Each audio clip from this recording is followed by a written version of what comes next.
हम आपको अपने देश की खबर बताते हैं और आपको भारत में बेरोजगारी पर नया डेटा दिखाते हैं। और इसे देखने के बाद बेरोजगारी को एक बड़ा मुद्दा बनाने वालों की आंखें आज खुल जाएंगी। आपने देखा होगा पूरे देश में अगर आप जाएं देखेंगे तो हमारे देश की जो बड़े बड़े नेता हैं, विपक्ष के खास तौर पर, वो बेरोजगारी को बहुत बड़ा मुद्दा बताते हैं। कहते हैं पूरे देश में बेरोजगारी फैली हुई है और इस समय बुरा हाल है, किसी के पास नौकरी नहीं है, किसी के पास काम नहीं है। ये जो डेटा आज मैं आपको दिखाने वाला हूं, ये एक सरकार की एनुअल सर्वे रिपोर्ट है जो भारत सरकार के नेशनल सैंपल सर्वे ऑफिस ने तैयार की है और ये क्रेडिबल है, विश्वसनीय रिपोर्ट है। और मैं आपको बताता हूं कि इसमें क्या क्या है। देखिए,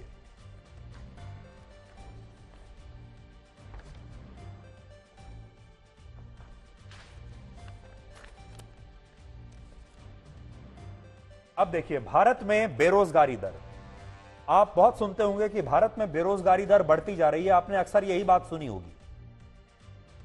यह डेटा पहले देख लीजिए।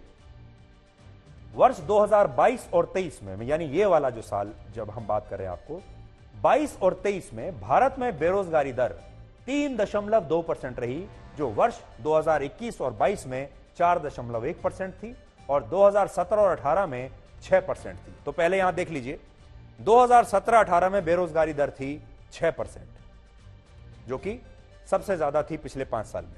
2018-19 में घटकर 5.8 हुई, 19-20 में 4.8 हुई, 2020 और 21 में 4.2% हुई, 21 और 22 में 4.1% हुई और अब 2022 और 23 में 3.2% बेरोजगारी दर है। इसलिए आज आपको ये आंकड़े दिखा रहे हैं कि अगर आपको कोई भी विपक्षी का दल का नेता या कोई और आपको अगर बहकाता है तो आपके पास ये आंकड़ा होना चाहिए कि इस समय भारत में बेरोजगारी दर है 3.2%, जो पिछले हाल के वर्षों में सबसे कम है।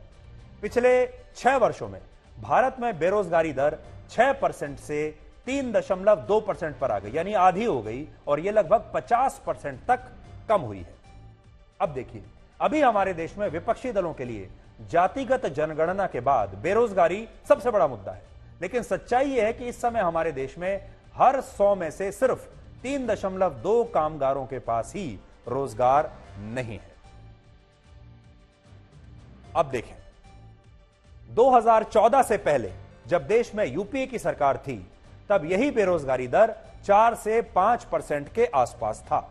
मैं वापस आपको दूसरी उसमें लेकर जाता हूं। देखिए, 2013 और 14 में बेरोजगारी दर था 4.9%। यह कौन सा दौर है? जब यूपीए की सरकार थी, प्रधानमंत्री थे डॉक्टर मनमोहन सिंह, और आप देख सकते हैं बेरोजगारी दर तब कितना था और अब 10 साल के बाद है 3.2, जो पहले से कम है। इस समय भारत दुनिया के उन देशों में शामिल है जहां बेरोजगारी दर सबसे कम है। अब दुनिया का पूरा एक आंकड़ा देखिए।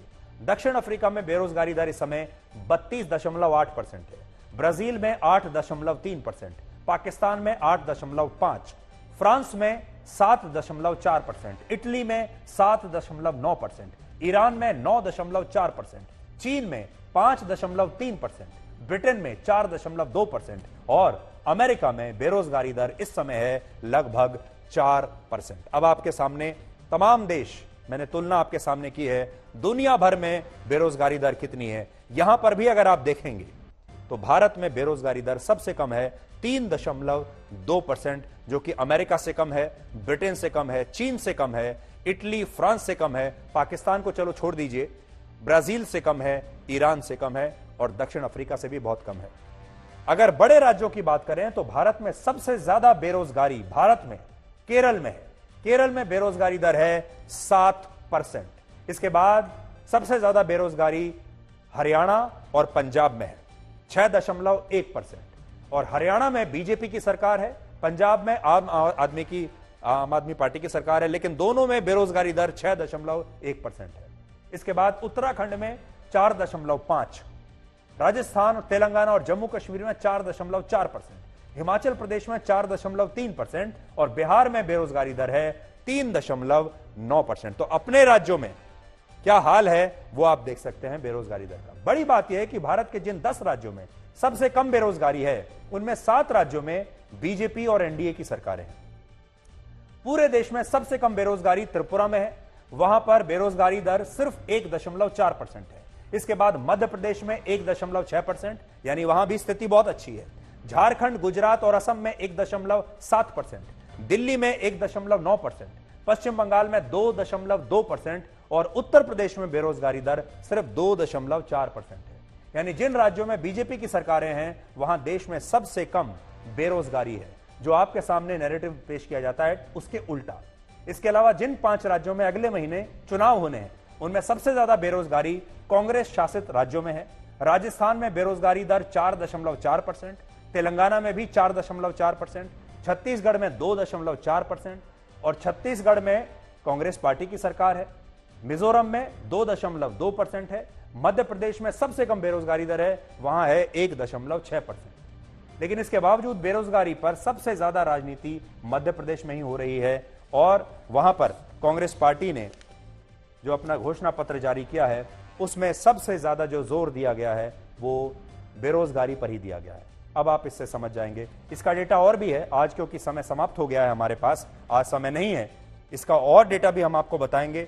कल मैं आपको वो डेटा दिखाऊंगा जिसमें मैं आपको ये बताऊंगा कि पिछले 5 साल में हमारे देश में जो लोग अपना काम करते हैं उनकी आय में कितनी वृद्धि हुई है और जो लोग नौकरी पेशा करते हैं उनकी आय में कितनी वृद्धि हुई है। क्योंकि 2 तरह के लोगों में रोजगारों को आप बांट सकते हैं। एक वो लोग जो स्वरोजगार के तहत अपना काम करते हैं और एक वो लोग जो नौकरी पेशे वाले लोग हैं।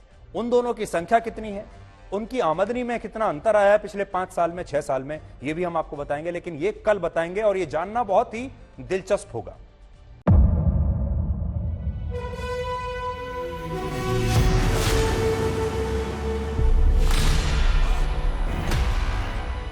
मुद्दों का मैदान, बहुत बराबर का जिम्मेदारी लेंगे। तर्कों पर घमासान। क्या बताना चाहते हैं इस देश को? किससे किसकी ठनी, न्याय की नीति नहीं बनती है। किसने दी किसे पटखनी। क्या सच है जिसको छिपाने की कोशिश? खबरों की दुनिया का सबसे बड़ा अखाड़ा दंगल देखे मेरे यानी चित्रा त्रिपाठी के साथ रोज शाम 5 बजे सिर्फ आज तक पर।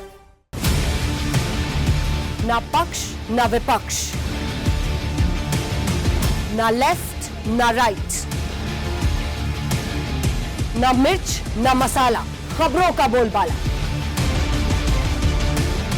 निडर, निर्भीक, सबसे सटीक स्पेशल रिपोर्ट सिर्फ आज तक पर।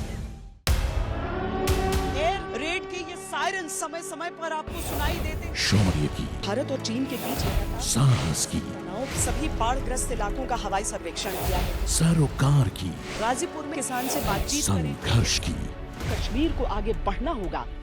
संयम की, भावनाएं भड़की या दंगे भड़काए गए। सवालों की, जनता के लिए, जनता के द्वारा, जनता की दस्तक। श्वेता सिंह के साथ सिर्फ आज तक पर।